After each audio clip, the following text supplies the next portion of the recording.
రాజకీయాల్లో అవసరానికి తగ్గట్టుగా అటాక్ చేయడం, అవసరం తీరాక ఒకలాగా ఉండడం అంతా కూడా రాజకీయాల్లో మనం చాలా కాలం నుంచి చూస్తున్నది. కానీ ఫర్ ఏ కైండ్ చేంజ్ ఈ వ్యక్తి రాజకీయాల్లో చాలా డిఫరెంట్. రాజకీయాల్లోకి రావడం, వచ్చిన విధానం మొత్తం కూడా ఊహకు అందదు, అంతు చిక్కదు. పోరాటంతోనే గెలిచాడు, ప్రజల మనసులో చిరుస్థాయిగా నిలుచుకున్నాడు. అధికారం వచ్చింది కేవలం 5 ఏళ్లే, కానీ ఆ 5 ఏళ్లలోనే తన స్టామినా ఏంటో మొత్తం చూపించాడు. ఆ వచ్చిన 5 ఏళ్లలో కూడా దాదాపు 2.5 సంవత్సరాలు కరోనా కష్టకాలమే. అయినప్పటికీ తగ్గలేదు, అయినప్పటికీ ఇచ్చిన మాట కోసం ఎంత దూరమైనా అన్నట్టుగానే నడిచాడు. ఇప్పటికే అర్థమై ఉంటుంది.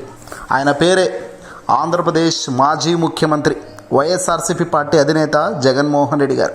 గేమ్ ఎప్పుడు ఎవరి చేతిలో ఉంటుందో పైన దేవుడికి ఎరుక, కానీ మార్చడంలో మాత్రం మన చేతిలోనే కొద్దో గొప్ప ఉంటుంది అంటుంటారు. రాజకీయాల్లో రాజీ పడని వ్యక్తిగా, రాజకీయాల్లో రాక్షసులను ఎదుర్కోవడంలో కానీ, ఆ రాక్షసత్వాన్ని చీల్చుకుంటూ విజయంపై దూసుకుపోవడంలో కూడా జగన్మోహన్ రెడ్డి గారి పాత్ర అద్భుతమైన పాత్రే. తండ్రి మరణ అనంతరం జరిగిన ప్రతి చర్యగా తాను వేసిన అడుగులే నేడు తన అఖండ విజయానికి దిక్సూచిగా మారింది. జగన్మోహన్ రెడ్డి గారు 2019 నుంచి 2024 దాకా అధికారంలో ఉన్నారు. అధికారంలోకి వచ్చిన జగన్మోహన్ రెడ్డి గారు ఏకంగా 5 ఏళ్లలో 2.5 సంవత్సరాలు దాదాపు ప్రపంచం మొత్తం కూడా ఊహించని మహమ్మారి కరోనా బారిన పడింది. ఆర్థికం చిత్రభీసనం అయింది. అంత కష్ట ఆర్థిక పరిస్థితుల్లోనూ 2,75,000 కోట్లు పేదల ఖాతాలోకి నేరుగా జమ చేసిన వైన్యం ఇదిగో ఈ జగన్మోహన్ రెడ్డి గారిదే.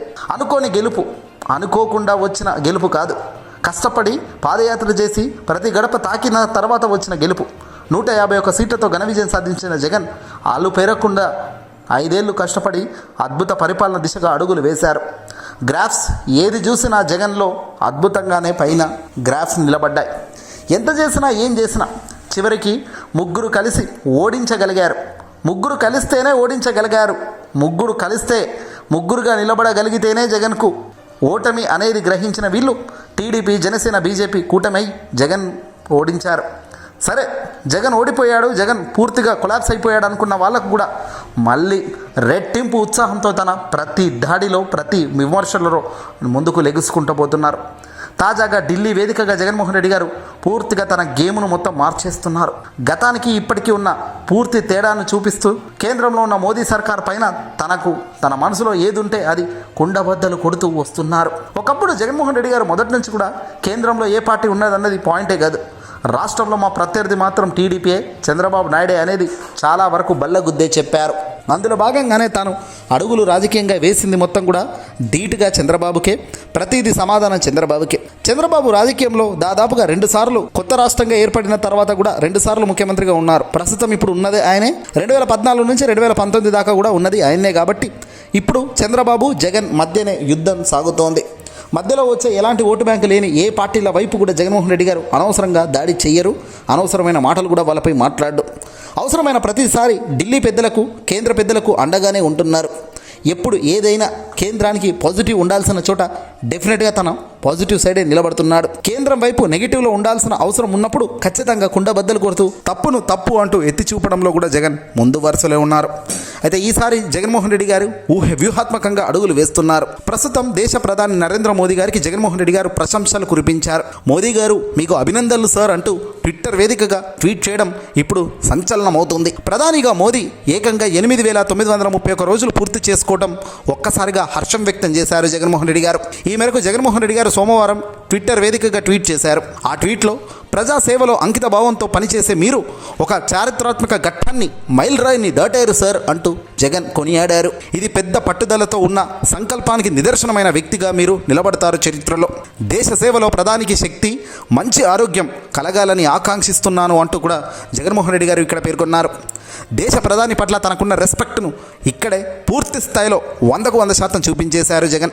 ప్రధాని స్థాయిలో దేశమంతా ప్రధాని హోదాలో ఉండడమే కాదు, 8,931 రోజులు తన అధికారంను యూజ్ చేసుకుంటూ అధికారంలో ఉండగలిగిన ఏకైక వ్యక్తిగా చరిత్రలో నిలిచిన వ్యక్తికి ఇంతకు మించిన అభినందనలు మరొకటి ఉండదు. అన్యాయంగా మోసాలు చేస్తూ, పార్టీలను నెట్టుకొస్తూ, సొంతంగా పెట్టలేని పార్టీలు ఇతరులు పెట్టిన పార్టీలను లాక్కొని వచ్చి తమ పార్టీగా చిత్రీకరించుకుంటూ పోతున్న వాళ్ళు ఎందరో మన కళ్ళ ముందు కనబడుతున్న తరుణంలో నిజంగా ఏ ఆధారం లేకుండా చిన్న స్థాయిలో నుంచి గుజరాత్ ముఖ్యమంత్రి దాకా, ఆ ముఖ్యమంత్రి స్థాయి నుంచి దేశ ప్రధాని దాకా వెలిగిన వెలుగు, ఆ తీరు ఇక్కడ చప్పట్లు కొట్టాల్సిందే. ప్రధాని మంత్రి నరేంద్ర మోదీ చరిత్రను సృష్టించారని, సుదీర్ఘ రాజకీయ జీవితంలో ఇది ఒక అరుదైన మైలురాయి చేరుకోవడం సంతోషం ఇస్తుంది. స్వతంత్ర భారతదేశంలో అత్యధిక కాలం ప్రభుత్వ అధినేతగా కొనసాగిన ఏకైక నాయకుడిగా రికార్డెక్కారు ప్రధాని మోదీ. గుజరాత్ ముఖ్యమంత్రిగా, దేశ ప్రధానమంత్రిగా నిరాకటంలో 8,931 రోజుల పాటు పదవిలో కొనసాగిన వ్యక్తిగా హిస్టరీ బ్రేక్ అవ్వడం అంటే మామూలు విషయం కాదు. కింద ప్రజలు, పైన దేవుడి ఆశీస్సులు మెండుగా ఉన్నప్పుడే ఇలాంటివి సాధ్యమవుతాయి. ఇదిగో ఈ విషయంలో సిక్కిం మాజీ ముఖ్యమంత్రి పవన్ కుమార్ చామ్లింగ్ పేరిట ఉన్న రికార్డును మోదీ తిరగరాశారు. చామ్లింగ్ ముఖ్యమంత్రిగా 8,930 రోజుల పాటు పదవిలో కొనసాగారు. ఆదివారంతో మోదీ 8,931 రోజుల పదవి కాలాన్ని పూర్తిగా రికార్డు బ్రేక్ చేస్తూ ముందుకు వెళ్తున్నారు. మరింత కాలం మీరు ఆరోగ్యంగా ఉండి గౌరవాన్ని కాపాడుతూ ఇలాగే దేశాన్ని ముందుకు తీసుకెళ్ళాలి. అగ్ర దేశాలతో పోలిస్తే ఈరోజు భారత్ అత్యుత్తమ స్థాయికి చేరింది.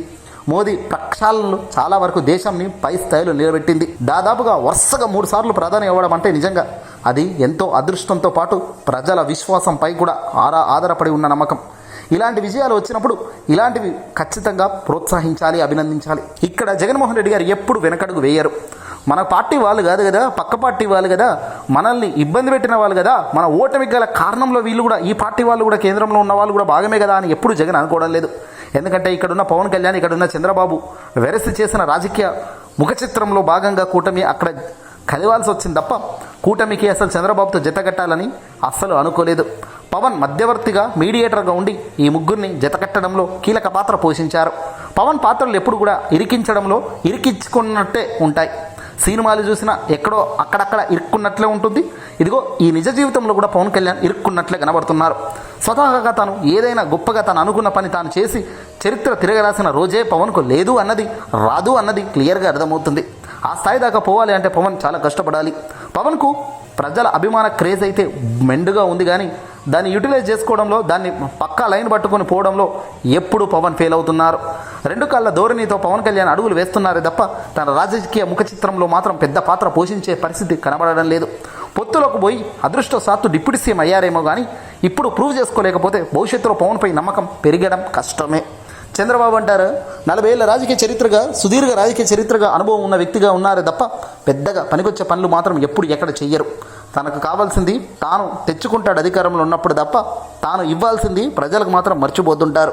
సూపర్ 6 అన్నాడు, సూపర్ 7 అన్నాడు, చివరికి సూపరే లేకుండా పోయింది. పైగా ఇప్పుడు చంద్రబాబు అన్నీ ఇచ్చేశానని ప్రలోభాలు పలుకుతున్నారు. ఏదేమైనా దేశ ప్రధాని మోదీలాగా పనిచేయాలయ్యా అంటున్నారు అంతా కూడా. జగన్ మోదీకి అభినందనలు తెలపడం నిజంగా సంతోషాన్ని ఇచ్చే అంశమే. ఏదేమైనా సత్సంబంధాలు కేంద్రంతో మంచిగా ఉండడం మనకు మంచిదే.